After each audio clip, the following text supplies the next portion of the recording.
we went and saw the Star Wars The Last Jedi. How was that?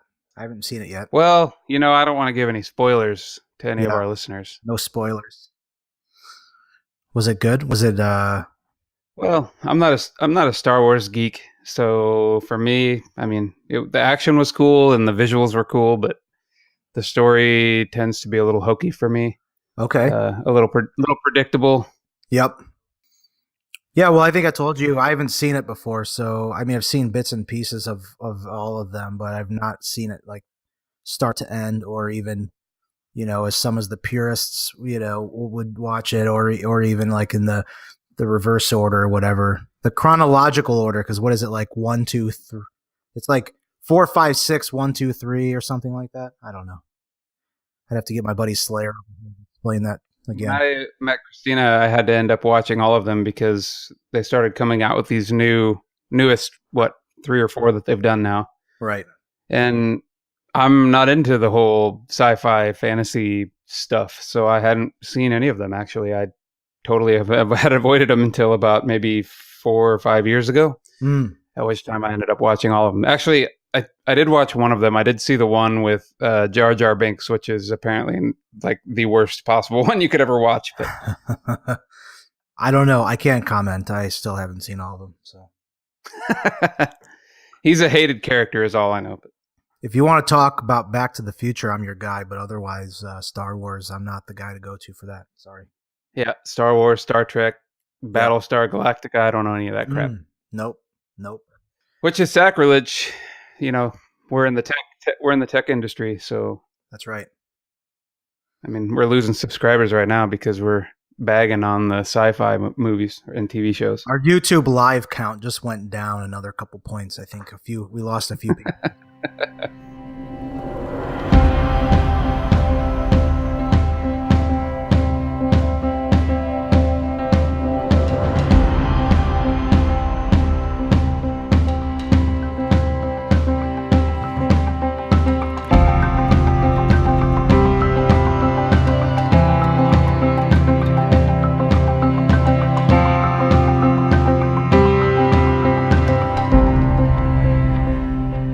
I'll be interested to hear if you can hear any bleeding coming through from the open nature of your headphones or not.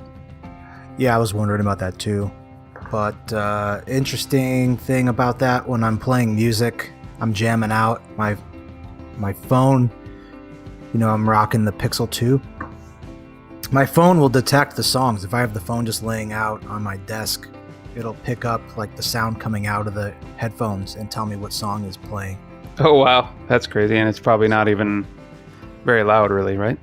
Yeah, not very loud. So I think it's a sensitive microphone, For all the government surveillance that's going on, they need to have some sensitive equipment in there. I think Snowden released that new security app. It's like a tampering app to let you know if someone's messed with your hotel room or your computer. Did you hear about that? I saw the headline, but I didn't really read into what exactly it was. Yeah, well, I mean, that's not the interesting thing. Was that he had been tearing apart a lot of the phones over the last year or two, whatever. He'd been tearing open hardware and kind of examining chips. And I guess the newest phones, I don't know if the Pixel 2 or the iPhone, but the newer phones, he said, have 3 microphones built into them. So more like far field mics, kind of like what Alexa has or something like that. Is that what he's thinking? Or is he thinking the big companies are always watching? He didn't say what it was. I'm just wondering. It could just be about noise reduction, that sort of thing too. It's probably something innocent like that. Sure, it comes in handy for spying, but it sounded like it was just that's what I'm guessing. It's probably has something to do with just a better quality audio stream or something like that. Maybe it uses triangulation to filter out background noise or something like that. Makes sense. You nursing a cold or something? No, I'm doing pretty good. Do I sound bad? You just don't sound quite as low as you normally do. I didn't do my breathing exercises before this thing, so yeah. There we go. I think I just knocked it down half an octave right there. Yeah, I think that did it. Dude, it's good to be back at the desk. It's good to be recording some podcasts. Yeah, it's been gosh, what, a month I think maybe we took a month at this off. point. Yeah, we published something right around Thanksgiving. We did our Thanksgiving episode number 5, what we're thankful for. And yeah, it's been kind of nice to have a little break and much needed little R&R, but I'm also really eager to get back into it, and I think we've got some really cool things that we want to talk about, and it's going to be a pretty rocking year for the Coffee Codecast. I think first we should probably say thanks to one of our listeners. Oh boy, I got a nice little care package in the mail earlier this week. Our good friend and our longtime listener, Simon, delivered on his coffee promise. I got a nice little package in the mail with a couple bags of beans. Sorry, I had them sent to the California office instead of the Seattle one there, KJ. It's all right. I got plenty of beans here. Yeah, Simon. Shout out to Simon for hooking us up with the Coffee and Codecast with some quality Starbucks beans. We got a bag of the Sumatra, which I'm a big fan of the Sumatra beans, and oh shoot, I don't have the tag in front of me, but it was a reserve blend, maybe the Nicaraguan blend or something, but one of the reserves. Anyway, I haven't cracked into it yet, but I'm excited to try it out. So I told Simon, well, we said on air that if he delivered, then we would be delivering a T-shirt. So we're mocking up those designs right now. Kyle has some graphics for me to look at, and I'm gonna order up some shirts this week. So Simon, we're gonna hook you up with some Coffee and Codecast merch, and stay tuned for that. Maybe if we're gonna be putting out some, some marketing materials, maybe we should have the website running too. Maybe. Yeah, I'm gonna work on that too. I've got a good list of resolutions, and getting the website up is one of them. So let's talk about that. Good deal. Yes. Maybe we haven't confirmed this as being something we're actually going to do, but there was some talk that maybe myself or maybe you'd be involved too. I'm not sure, but maybe doing a full marathon. I've done about 3 half marathons at this point, all the rock and roll Seattle Marathon half. But on my to-do list has been the full marathon for quite a long time, probably for, I don't know, damn near a decade probably, and I just have never gotten it done. And I've kind of gotten away from running here in the past 6 or 7 years. I've been primarily focused on biking. So I kind of wanted to get back into running, and I thought maybe this might be the year to actually kick off a full marathon. And I talked to you a little bit about it, and you sounded like you might be interested in it too. I may have committed to that in a moment of weakness, but I am interested in that. Don't back out now. Well, the whiskey may have been flowing that day. No, it was. I'm just kidding. It wasn't. I think that was during work time. Well, that's been known to happen on occasion. No, actually, I'm a former runner. I used to run competitively in college for a D1 program. Not a great program, but it was D1 still, so I'll throw it out there. But I've come close in training. We used to get pretty close to marathon. I mean, I've done half marathons, and I think the most I've done in a training session was 22. So I've been close to the edge, but not quite all the way there. So I'd love to do that. It's on my bucket list, and I think it would be really fun to have an accountability partner to keep me in check. And I think it would be fun to do it. Yeah, I was curious as to how far during cross country you actually went. I'm not familiar with cross country, so I didn't know what the total distances you were running in those kinds of events ended up being. I figured you were probably somewhere in the ballpark, but well, the races themselves, the college in college are 10K for typically 8K or 10K for men's racing. So nothing close to that, but in training we would get close to that. So we'd go out, particularly in the off season too. Like the off season was really just a lot of base training, and so we would go out and run. I remember we would kind of flip a coin, and we would do 8 miles one day and 10 miles the next day, and that was kind of like a regular Monday through Friday regimen. And in the off season, in the brisk Nebraska winters, running like on country roads and whatnot. But then we would do long runs on Sundays, and so we would build those up over time. You might do alternating 8 and 10 mile days, and then for a long run, maybe do a 12 miler one week, and then 14 miler, 16 miler, etc. And we keep jacking it up, and until we got a little bit over 20. And I think that's as far as we went was like 22 miles. Just still a bit of a haul. So you'll have a good feel for it, or at least a pretty good idea of what it's going to be like. Whereas I've only gone, 13 point whatever, 2. Yeah, you just double it. So right when you feel like Yeah. collapsing, you just say, "Hey, I'm halfway, and I got to go back now." Yeah. So we've kind of played around with the idea of, because this is a pretty major accomplishment for most people, making it kind of a destination type event. So we've toyed around with the idea of maybe even a foreign type marathon, but I think maybe just in the interest of the timing and our time and that sort of thing, we've kind of settled on maybe we would do the Vegas rock and roll marathon, which looks kind of cool because you run the strip at night, which would be kind of a cool experience, I guess. That would be fun. Yeah, I haven't done that before. I haven't really done any running in Vegas, so a night run, that'd be motivating too. The energy there, I think, would be palpable, and it would be motivating to keep going.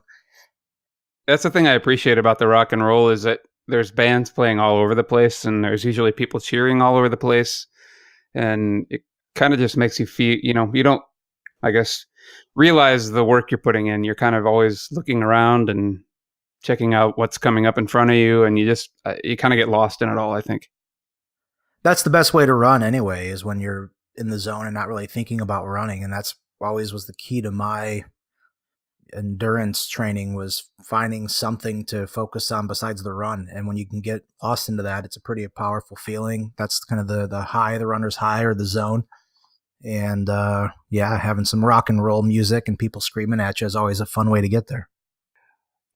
Over the break, for whatever reason, I got into looking into, I think I was looking at replacement MacBooks as well.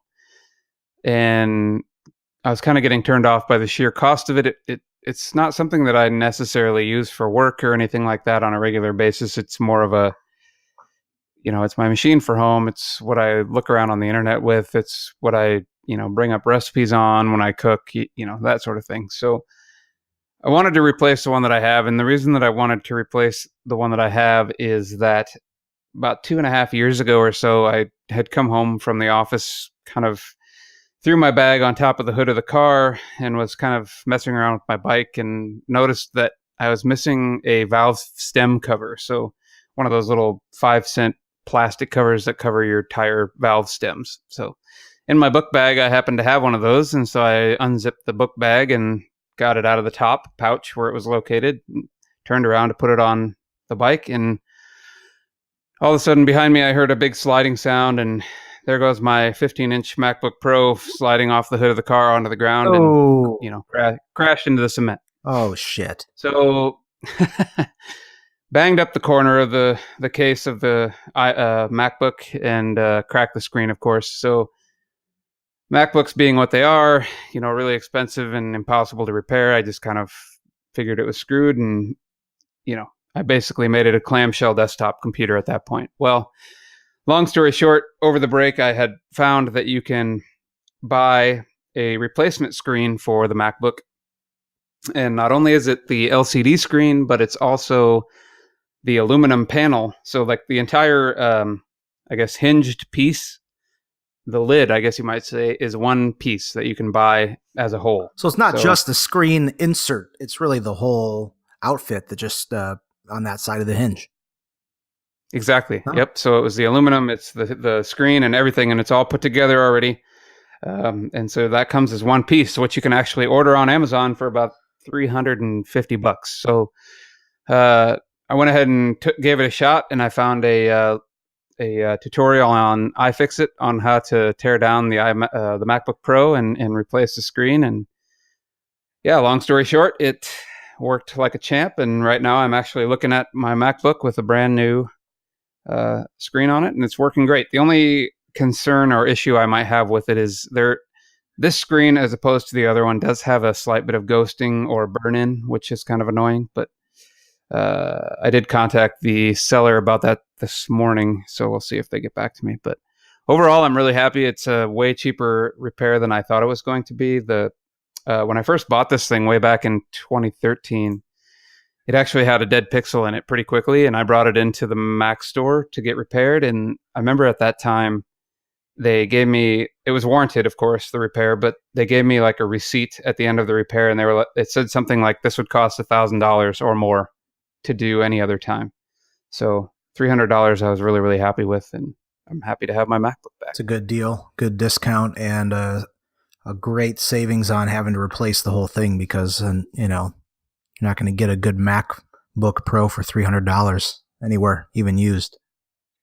Yeah, even this model, which is already, 2013, so it's already plenty old, but it still performs. I mean, I have no complaints with its performance at all. So really, really happy with that. And kind of tying on to that, one of the things that I read or heard, I think on a podcast, maybe, yeah, it was on a podcast, is that when it comes to battery on any kind of laptop, I guess actually, but the Chrome browser is a battery destroyer, basically.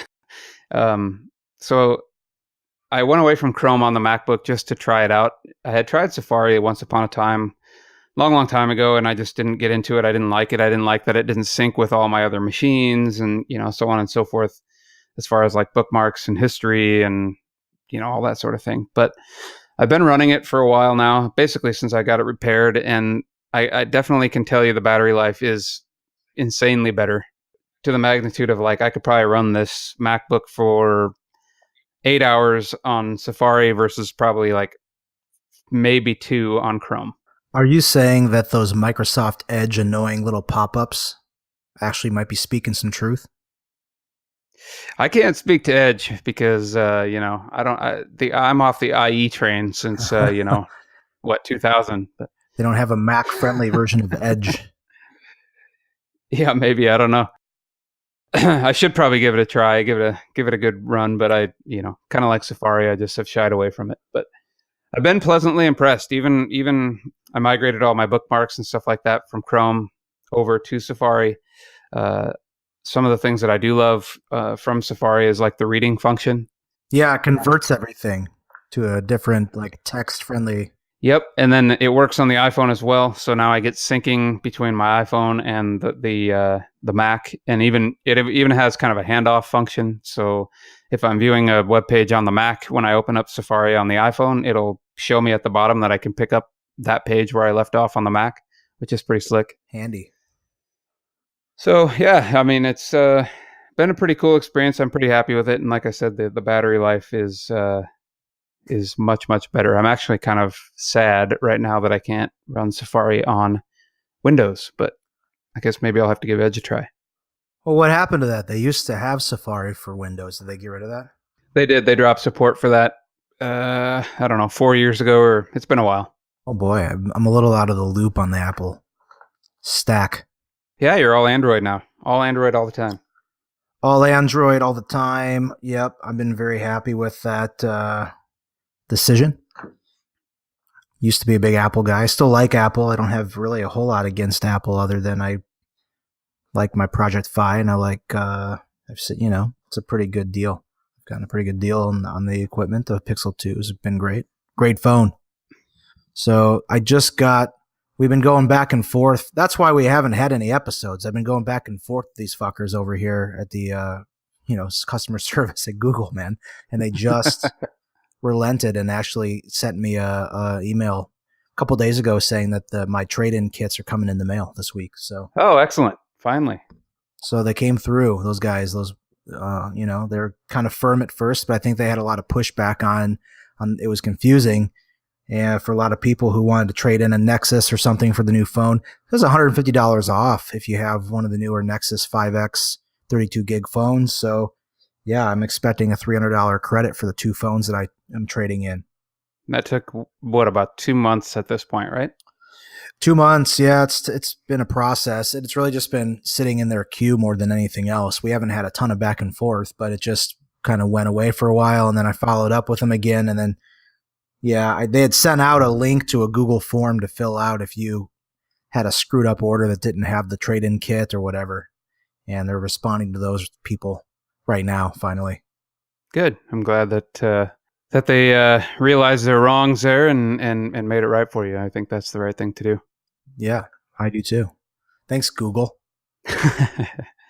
So the last piece of excuse me, the last piece to tag on to that whole MacBook story is that because of the broken screen, I had been using the Mac as more or less a desktop, kind of in clamshell mode. So I had my Plex server running on there and a whole bunch of other things. So I've had to kind of reevaluate and tear apart some of the things that I had set up in terms of Plex and some of the other services that the MacBook was running. And so I went ahead and I purchased an actual desktop PC, which I haven't had here in a long time. So They still make those. they do. Well, and in this case, I just got a kind of an i5 used one. You can get them refurbed on Amazon for, I think this one cost me about $200. Threw a new video card in it, but other than that, it's been running like a champ, and it acts as my Plex server now. And then I can use my MacBook as a regular, notebook that I carry around every day. And when I go, out of country, out of state, whatever I'm traveling, I can take the MacBook with me, which is something that I've kind of been missing.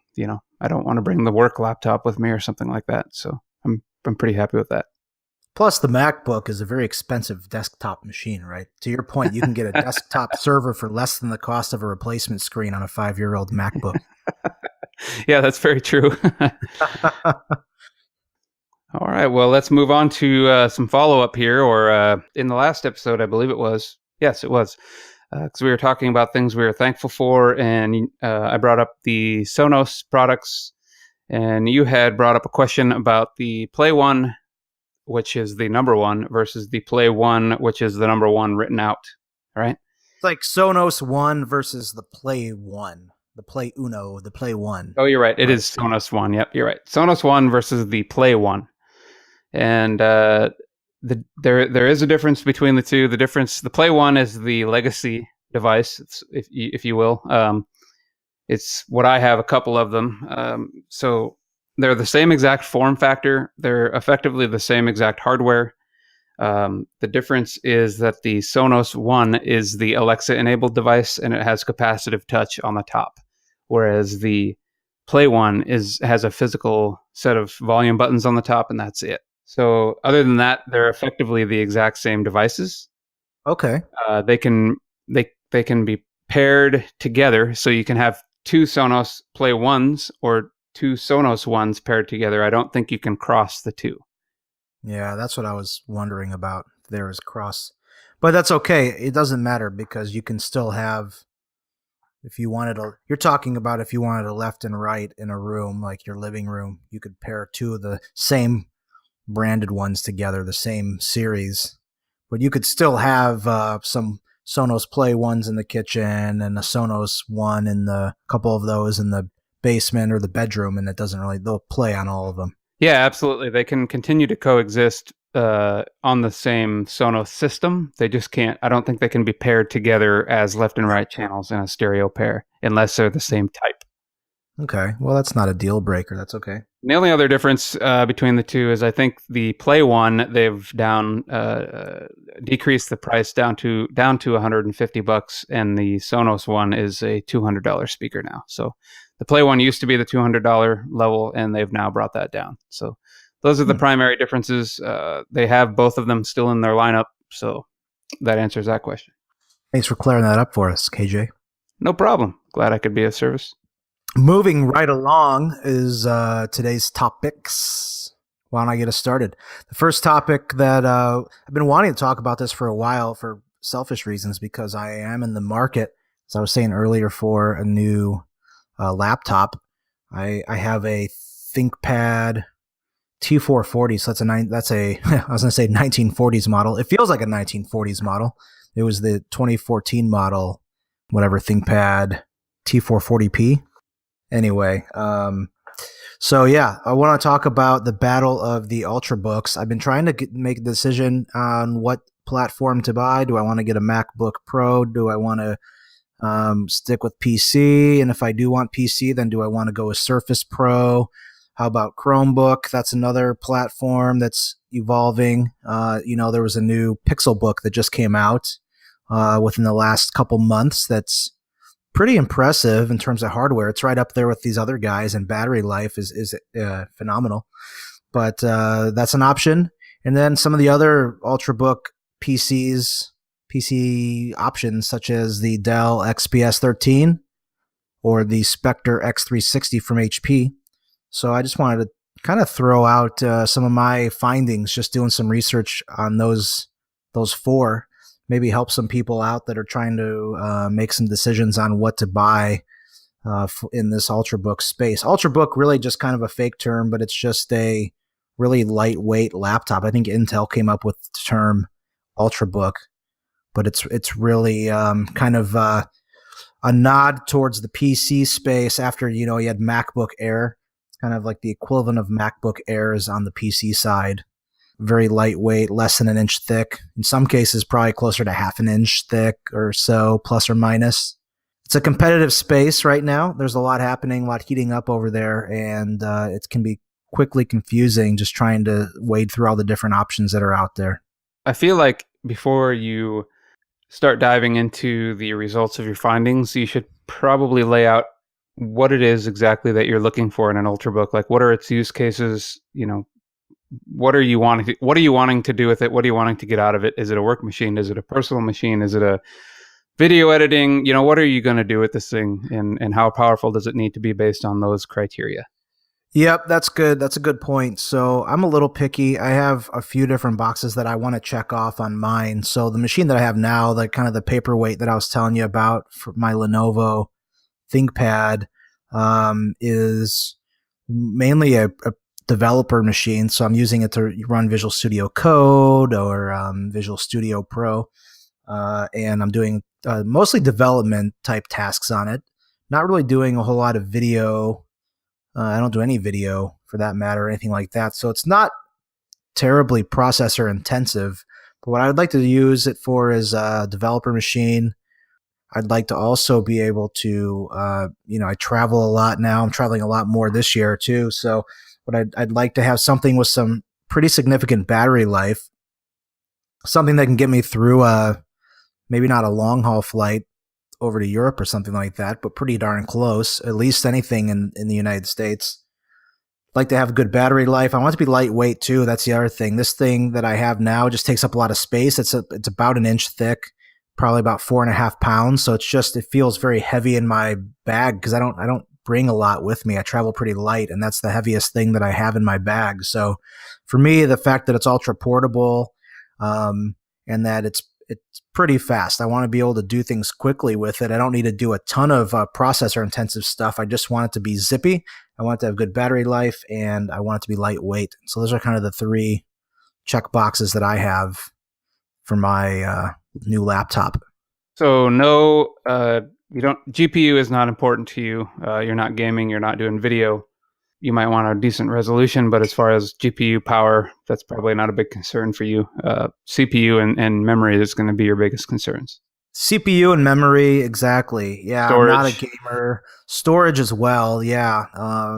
Especially because everything's solid state. I want to make sure that and some of these ultra lights too, they don't have the ability to swap out components. So something that's really important there is to make sure it's kind of like a one and done decision. Once you do it, you're not going to upgrade it. It's glued into the box, so it's not really going to come out. So storage, making sure there's enough in there is important too. Okay. And so anyway, I guess those are the 5 options. I narrowed it down to 5. MacBook Pro. Let me ask one more question before we get too far down the rabbit hole. Like, how much storage are you looking for in a box? Because your storage need versus my storage need is probably quite different. Yeah, it's going to depend on a few factors, right? So being in development, sometimes, we have virtual machines and that sort of thing, which can eat up space if you're going to be doing VM. I'm not doing a ton of that. The other area where storage could become an issue is if you have a lot of offline content, media, multimedia, photos, because you're a big photographer. So if you have gigs and gigs of photos on your drive or music and videos, Those are some things that can eat up some storage. For me, it's more of just a precautionary thing. I just don't want to run out, and I'm not sure what I'll have on there. I right now, I'll tell you this, on my desk, I have a couple desktops, one in my Seattle at the office in Seattle, one at home, and my laptop. I'm running 256 gig solid state on all three of those, and I'm in a pretty healthy territory on all of those. I'm not running out of space yet, but I'm easily over 50%. I'm easily using 128, and so I wouldn't want to go any lower than 256. And if I can get up to 512 for a little bit more money, it's probably worth it just for some future proofing. Yep, I would agree. If you, yeah, it feels like you're going to be pushing that probably in the next few years, if not sooner. Yeah, I've just noticed in some of the new updates that I'm doing, I think Windows is a little lighter, but some of these other packages, Office is a gig plus, couple gigs, Visual Studio, a couple gigs. So it doesn't take much.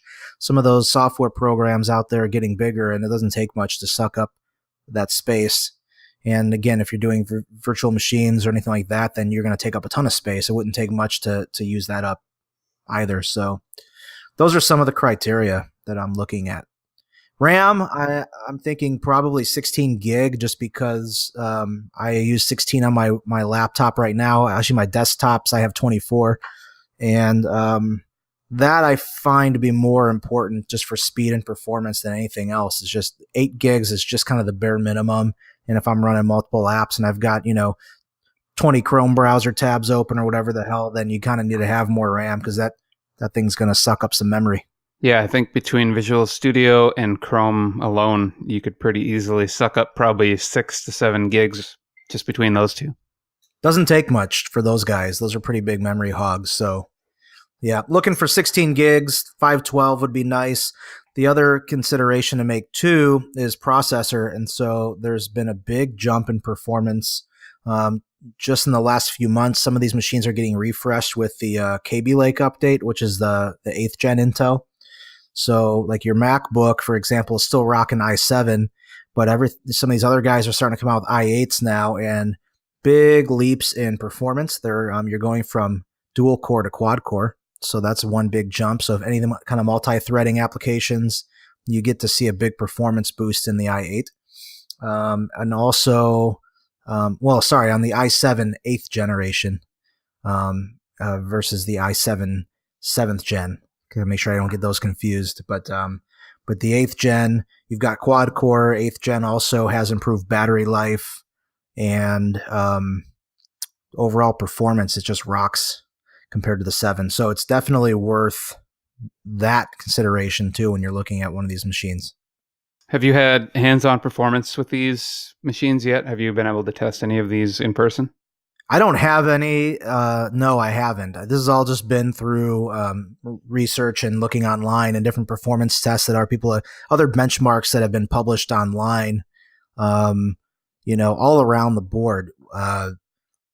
Whether it's video transcoding spreadsheets, load times for apps, and even some graphic stuff, all around. Like the 8th gen just crushes the 7th gen chips. So I know I'm familiar with Chromebook. You've got a Chromebook. We looked at a few of those together, and I'm familiar with the XPS 13. I think I introduced you to that machine. I actually was interested in potentially looking at that prior to the MacBook getting fixed up. So I'm curious to know how those stack up against some of these other ones I'm not familiar with. With Spectre or... Yeah, well, so, I think the one, let's see where to start here. I'll just go down the line. So, one thing that I would say is that Mac, we've been kind of ragging on Apple a little bit lately, and, this is no difference here. Like the MacBook Pros are a little lagging in terms of updates, and so maybe that's going to change here in the next 3 to 6 months, but right now they're all still rocking the 7th gen chips. Also, too, you've got dongle hell and that sort of thing, too. I like the durability of the MacBook Pro, but that's just that's the other differentiator between like a Spectre, for example, is going to be more of a it works as a tablet or a laptop, so that is one benefit of the Spectre. Whereas the MacBook and the XPS 13, the Chromebook, Pixelbook, those guys are just laptops, right? They're not. You're not going to be folding those over in tablet mode or anything like that.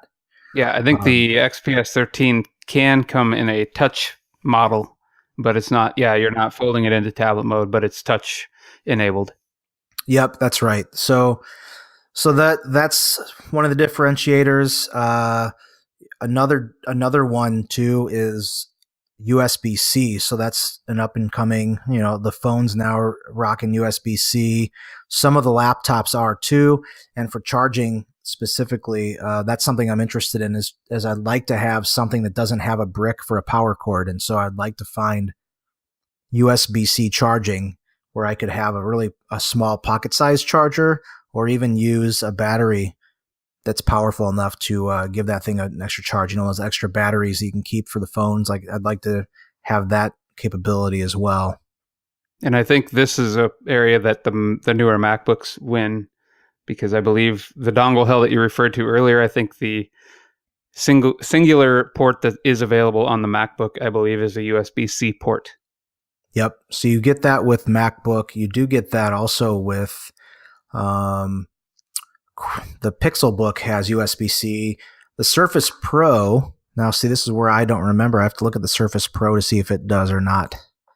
The Surface Pro 4 is the newest version. It has full-size USB 3, Surface Connect for charging, micro SD slot, mini display port, headphone jack, and cover connectors. So that was disappointing. The newest Surface Pro, you have a what they call Surface Connect for charging, and you can get an adapter or a dongle to go to USB-C, but it doesn't have a USB-C port built into it. I would say another feature in terms of battery life is that they're all very competitive. The Pixelbook, the Surface Pro, MacBook, they're all pushing the XPS 13 can get up to, like, they claim 22 hours, but that's in Yeah, I pretty remember rare it being cases. pretty high when I was looking at the battery life. Although, I'd be curious as to know what conditions that's taking into account. Well, for one thing, it can do it, but it's going to do it on the 1080p model. If you're doing 4K, or I don't think they do 4K, it's the 1800, 32 something something by 1800 resolution. It's going to use a little more juice, so it's going to knock it down a few hours. Same with the Spectre. The Spectre has a 4K model and they have a 1080p model, and the 1080 model gets 4 extra hours. I think it's somewhere around 17 hours, 16 hours. No, the Spectre 360 gets 12 hours of battery life on 1080p, and it gets about 8 hours on 4K. Up to 10 hours wireless web, up to 10 hours iTunes playback, up to 30 days standby time. So that's the same as the Pixelbook. Pixelbook gets up to 10 hours as well. So in that category of battery life, MacBook, Pixelbook are kind of on the lower end. The XPS 13 is the winner, up to 22 hours.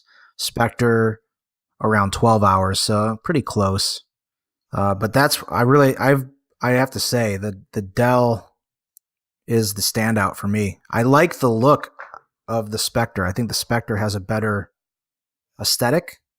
Even than the XPS. I thought the XPS was a pretty sexy looking little box. It is, but compared to the Spectre, I think it's not as flashy. Now, I'll say this, the XPS 13 I'm waiting to buy because they did do a sneak peek of the new version in 2018, and they're going to be presenting it at CES in Vegas the second week in January, and they've done some really cool things with it. That look is about 3 years old, and so it's due for a refresh, and it looks like they're refreshing it. It's going to be thinner, has a carbon fiber base and an aluminum body, and it looked pretty cool. Oh, so it'll be a real sturdy, like good piece of feeling hardware like MacBook. I mean, it was Yeah. already a pretty good feeling piece. Like I felt like it was very lightweight but durable. Yeah. So it'd be cool to even see that go a step further. And then what about weight? Who's the winner here for weight so far, or at least who's in the running? The Spectre is going to be on the lighter end of that. The Pixelbook probably close. XPS is a little heavier, and I think the refresh that they're doing in the 2018 model might actually bring it back in line but it's a little on the heavier side. It is just a laptop, and so it has a little more beef to it. Um, don't know about the MacBook and Surface Pro. The MacBook weight is 3.2 pounds. The Spectre is coming in around 4. Well, for the 13-inch, it's going to be a little lighter than that. 13 is going to be 2.78 pounds, so it's pretty close to the light side there. It's one of the lighter ones. 2.78. The XPS is somewhere in the 3 range, 3.5 maybe. Okay, so they're all pretty close, within a pound of each other, even probably, or less. Yeah, I will say this too: the Pixelbook doesn't have the 8th gen processor yet, so that is one. And I think I like what they're doing with the Pixelbook. I'll just say that right now. If you have a Pixel device, it automatically pairs with your phone, so you don't have to worry about internet connectivity. It'll just sync up with your phone for Wi-Fi. The fact that it's before, a lot of the Chromebooks were just kind of Celeron kind of crappy processors. Well, now you're seeing them have put in some better hardware, but not quite as advanced yet. And you still have the problem of just running Chrome apps. And so I think even though you're going to get good performance out of this, even having the 7th gen processor and 16 gigs of RAM, that's a lot of power for a Linux machine. But I think you're still going to have some trouble just with interoperability there, like just certain apps that you can't run, not being able to install programs you want to use. And it's heavily reliant on internet. And for that reason, I couldn't do it, because with all the plane travel, I want to be able to do coding and work offline. And it would be really hard to do that with the Pixelbook. Yeah, I feel even just because of the way that you work, unless you're going to continue to remote into a machine somewhere, I feel just by that fact alone, the Pixelbook is kind of out, or it should be anyway. Yep. That was a tough call, because I really like what they're doing and I want to support that project. And it could be maybe just another year or two away from prime time, but it's just not quite ready yet. The MacBook kind of falls somewhat into that same realm. You can run Visual Studio and you can run Visual Studio Code. The Visual Studio version for Mac, not unfortunately, but it's .NET Core only, so you can't. Well, that's not even true either. You can modify .NET apps. It's just not as easy to do, or not as friendly to do. Yeah. That somewhat takes the Mac out of the running unless you're developing brand new applications. And I would say also too, the Surface Pro, I didn't speak to it a whole lot. I like the Surface Pro. I like it's very lightweight. We should just look at that really quick. The Surface Pros are impressive. They've, especially given that this is basically the second generation of Microsoft's hardware, and it's pretty sexy and it's pretty powerful stuff. I'm impressed with what they're doing. Super light. So it's actually the Surface Pro 2017. Wow. Surface Pro 2, right? Well, the Surface Pro 4 is the latest. What am I thinking of? I'm thinking of Surface Book 2, maybe? I don't know. There's something 2 that just came out. You're thinking of the Surface Book, probably. Surface Book 2. I am, yep. Yeah. No, this is impressive. So the Surface Pro 4, 1.69 pounds. So it's definitely wins the lightweight competition. I think what I have a problem with, though, is the keyboard. I don't like the cloth keyboard, or I want something that's a little more rigid. But you can always plug one in or use a USB keyboard, or there's lots of options. That's really just your travel keyboard. Yeah, that's true. I'm just thinking, if I'm on a couch, I don't know how it would feel. Have you ever tried sitting on a couch with one, or? No, I've never had one of these types of tablets. The closest I had was the iPad, which had kind of that flexible, very similar to this. It had the flexible cover, but it didn't have a keyboard on it. So I've never attempted that. Yeah. We'll have to check with Doug. Doug has one of these, and it has a keyboard. Yeah, I'd like to know from Doug or anybody that's used a Surface Pro what the experience is. I've kind of heard anecdotally that just having the cover the way it is, it's a little more difficult to use. It doesn't have the same rigidity that you would get from a laptop, where it'd be tough to be laying down with it, or you could probably get it to work on a, airplane, folding tray or whatever, but it might be a little more challenging than just having the laptop. So it feels like there's probably 3 contenders here. It seems to me like the Surface Pro the XPS 13 and the Spectre are probably the top dogs in the race. Yeah, I think so. I think those are the top three.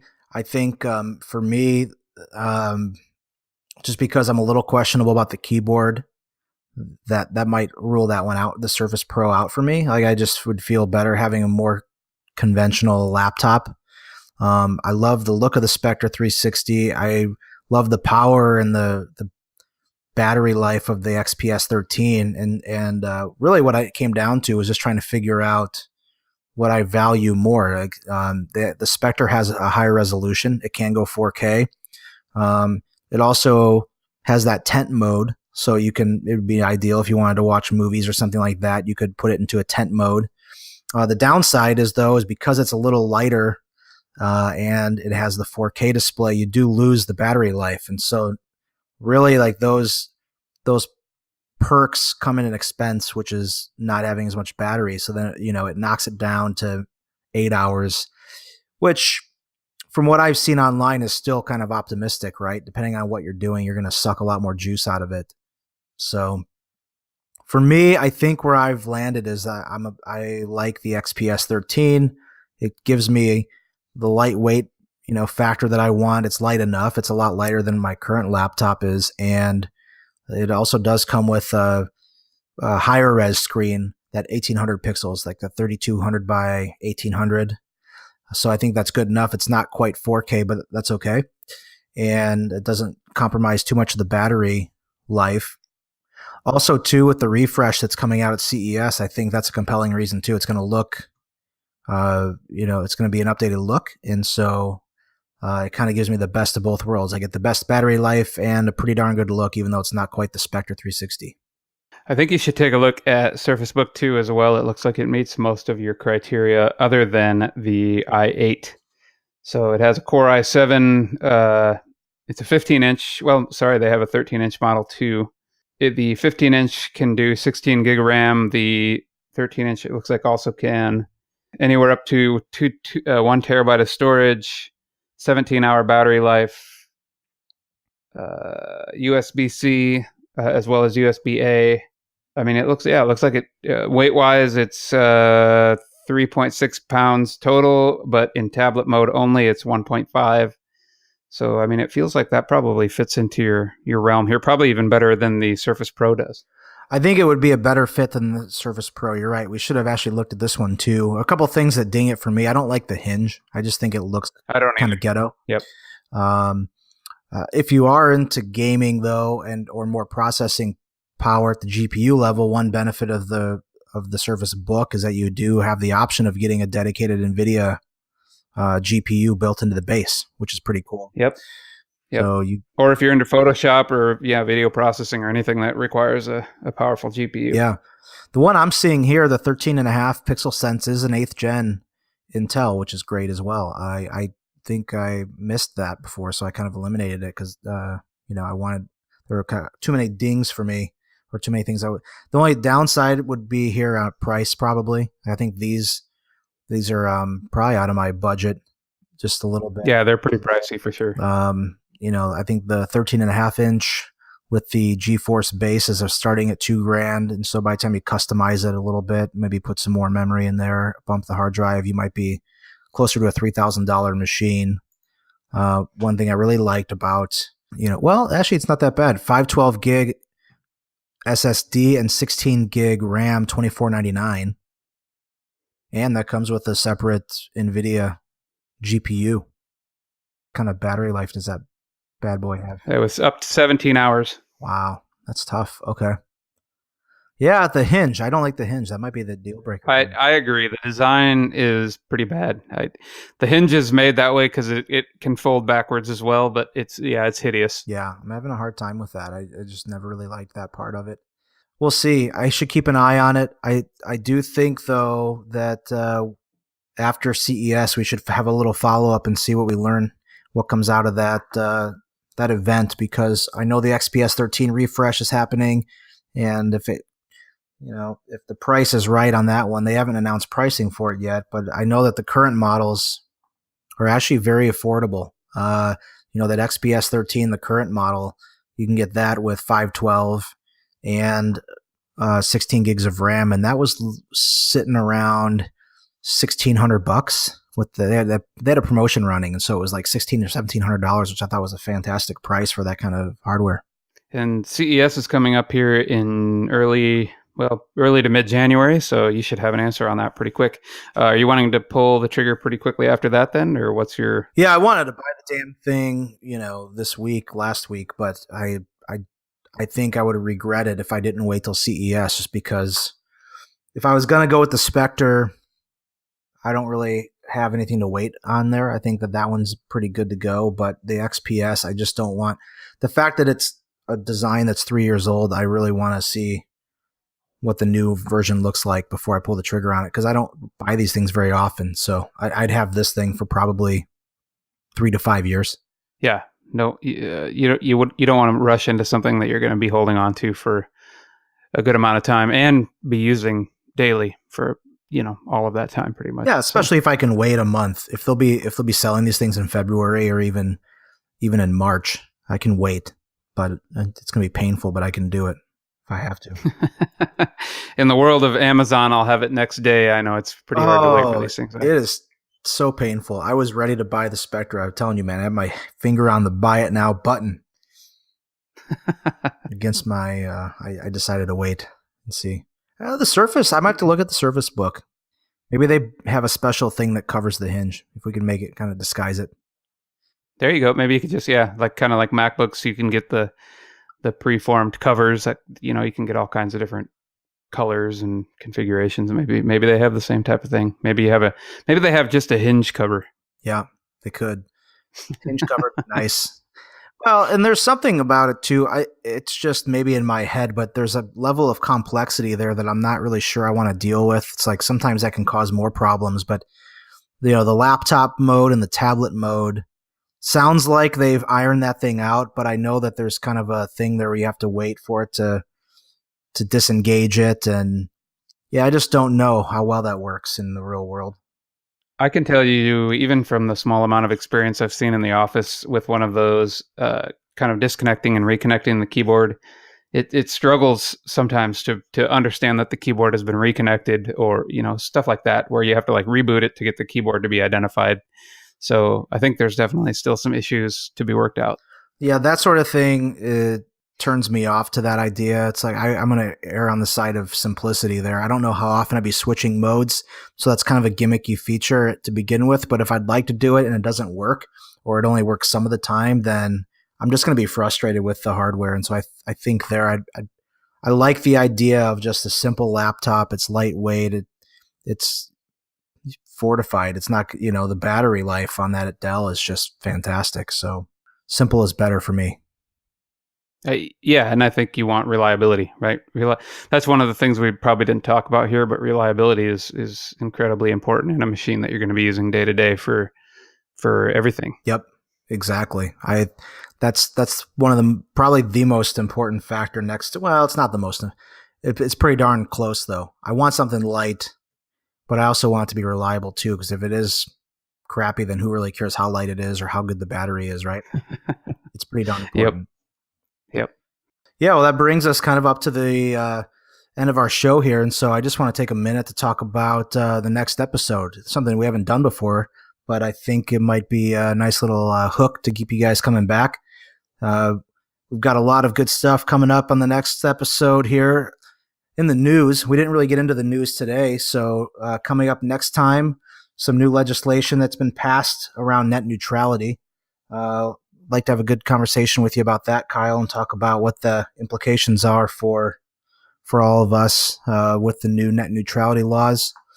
Also, I've been excited about this feature. I don't know if you heard about this one, but Windows 10 sets or tabs. I think that's just kind of their code name. I don't know what they're actually going to call this thing, but it's kind of the Chrome browser idea where you've got tabs, but it's going to be for Windows. Does that make sense? Yeah, I watched the video on that, and that looks really interesting. I'm excited to chat a little bit more about that. It's a cool idea, yeah. So you can, if you have your Word document open and you want to have some research tabs in there, you can have a browser window and a couple other things. So yeah, we'll dive into that next time. We got a little Firefox news here. Why don't you tell us a little bit about that? Yeah, we were gonna in the news recently here. Firefox got dinged up a little bit with their new browser that they went ahead and did a auto installation of an extension across everybody in their user base without notifying them. So got them into a little kerfuffle there, and we'll talk about that a little bit. This last one, oh boy, we could talk about this for a whole episode probably, because this has been a conspiracy theory that we've been behind for years, right? We've all known Apple here coming out with some big admissions of intentionally slowing down the devices for your benefit, though. I mean, they're looking out for you, those good guys at Apple, right? Want to make sure that. Well, that's the claim. So we'll look into that a little bit more, and yeah, we'll talk about that. We'll get into conspiracies a little bit next episode. Oh, I can't wait to do that. It might be a complete in the news episode. I mean, those are four pretty good topics there that we could talk a while on. So I like it. Yeah, there's plenty of meat to chew on there. Is there anything you wanted to say about? You had mentioned a topic that we didn't get to cover today. Is there anything there you wanted to elaborate on, maybe for next time? Yeah. So the other topic that we were going to talk about today, but kind of just ran out of time, was that I've had a couple of instances here recently where some people that I look up to or that are big names in the industry or, that sort of thing. I guess in my mind, you kind of hear these people and you see them talk with a ton of authority. A lot of people follow them. A lot of people are interested in what they say and listen to what they say. And suddenly you run into a scenario where you find out that, they're not all that they're cracked up to be, or, that they're maybe no better than you, or maybe their skills are worse than yours, that sort of thing. So I've had that happen a couple of times, and it's been eye-opening, and it's been interesting, and it's kind of brought me around to the idea that to speak on a subject, you don't you don't really have to always be a subject matter expert. You just have to be able to speak with it authoritatively and sound like you know what the hell you're talking about. So I want to talk about that a little bit. Oh, that's very interesting too, because I know that I know at least for me, and we've talked about this before, just this idea of imposter syndrome. And so maybe that's the other side of it, is always just thinking that, in addition to feeling like we're imposters in what we do, sometimes thinking that other people that we look up to are infallible or can do no wrong, or, we have probably visions of grandeur of these people that are just as out of whack as our own feelings of being imposters are on the other end of things, right? Yeah, there you go. That's exactly right. Yeah, or maybe they're the imposters, right? I mean, I'm looking at them and saying I'm saying they're an imposter because they are speaking on subjects that I would expect them to know better, or in my opinion, they should know better than what they're saying, and they spew out things that, in my opinion, it would be complete falsities. So I'm excited to dig into that one. Like, that's something for me that's kind of haunted me through a big part of my career. I think I've made a lot of progress on that in recent years, but I definitely have struggled with my identity as a programmer and how I stack up to other people. So it doesn't have to be like that. It doesn't have to be a competition. It's just, but it's interesting, like how easily intimidated I can become just in a larger group of developers in a room, or just assume that I'm, I rank myself at the bottom of that list. So interested to dig into that one next time too. That'd be fun. Agree with that. 100%. The podcast kind of has helped in that respect a little bit to make me feel like I can speak out as maybe not a subject matter expert, but that I can speak out on things, with some sort of authority, even though maybe I'm not the best, strongest developer in that area or something like that out there. So it's been eye-opening, and this is the second time this has probably happened to me, and since I've moved to Seattle, people that I really, really look up to, and yeah, just finding out that, maybe their shit stinks a little bit. And on that note of sneaky shit, let's wrap up this Coffee and Codecast here, episode number 6. You can contact us at Twitter on our handle at Coffee Codecast. Use the hashtag #Ask3C. You can email us at coffeecodecast@gmail.com.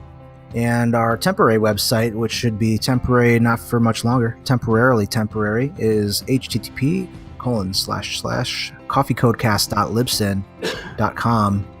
Subscriptions. You can find us on SoundCloud once we renew the pro account here, hopefully in the next few days. SoundCloud, Stitcher, Google Play Music, iTunes, and TuneIn. Please don't hesitate to rate us, like us, share us, leave a comment, good or bad. Any kind of feedback is good feedback, so we'd love to hear from you. Thanks again for tuning in, and until next time, this is Mike and my cohort over here, KJ, Kyle Johnson, with Coffee Code Cast.